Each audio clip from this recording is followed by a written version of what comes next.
Well, all the congressional races here in the Valley in 2020, all eyes will be on them from Washington. That includes District 16, as Congressman Jim Costa has 3 challengers, and we're getting late word he will have another. The first to sign up was Republican candidate Kevin Cookingham, but the dynamic of the race has certainly changed since he filled out his paperwork. Congressional candidate Kevin Cookingham joining me now. Welcome. Welcome. So, since you entered the race, Kim Williams, Esmeralda Soria, and now we're hearing Merced Mayor Mike Murphy just joining this race as well. I just heard that a few minutes ago. Yeah, so the dynamic has certainly changed since you jumped in. What are your thoughts about that?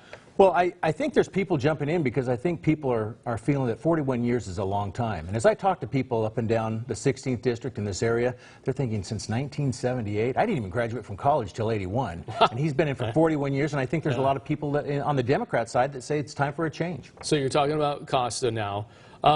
But when you look at this, I think maybe Costa's rooting for you a little bit. We know what happened the last time out, but with Esmeralda Soria jumping into this race, how does that hurt your chances? Yeah.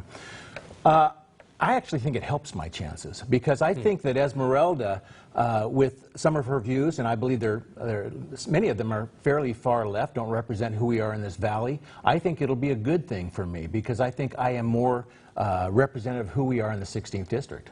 You know, you're a former educator, and you kind of jumped in this thing really not knowing the process. What have you learned since you've jumped into this race, whether it be fundraising, filling out certain paperwork, shaking hands, going door to door? What have you learned?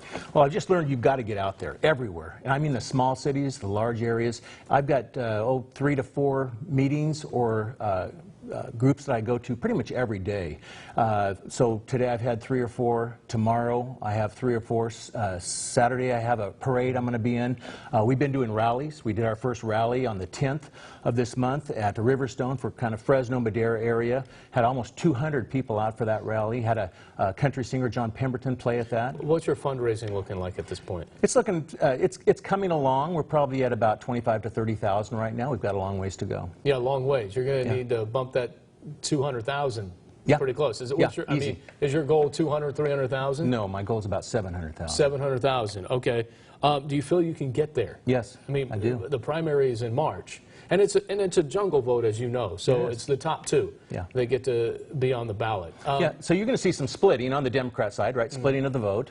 At this point, I'm the only Republican in the race for this, and I declared back in April that I'd be doing this. So I've been getting word out. I've got a lot of people that are working with me, and we're building a tremendous foundation for this campaign. Do you feel that Jim Costa he has said this numerous times on this very program, he did not support the impeachment process, but now this week with the House Speaker, Nancy Pelosi, saying we're putting in the inquiry, and now he backs that.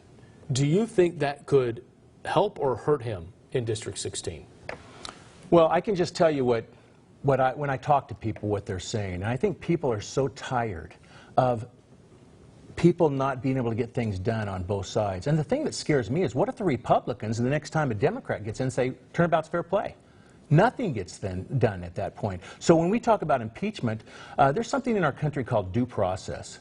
And what drives me nuts, and it should drive everybody, Democrats, Independents, and Republicans, that should scare us all, is when people make decisions to go forward without knowing the facts. They're making decisions going forward on impeachment, saying we want to have this impeachment inquiry.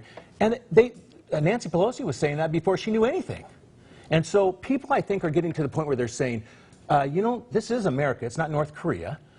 People are innocent until proven guilty. Some people will say, well, that's why we're doing this, but they were going forward with it before they knew anything, before they even saw the transcripts. That should scare people. Let me ask you this, because you say nothing is getting done.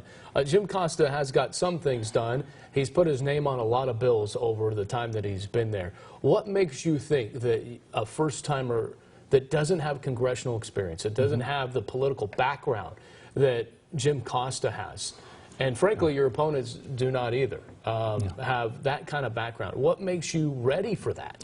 So my personality type is I'm not a maintainer. I'm a developer, period. And all through my life, whatever I've been involved with from the time I was a kid, if I don't see progress, if I don't see action, if I don't see completion of something, it drives me crazy. So you can shake all the hands you want, you can kiss all the babies you want, but if you're not building reservoirs, which the last one was what, back in Reagan, decent one, if you're not getting the things done that are supposed to be done, there's a problem.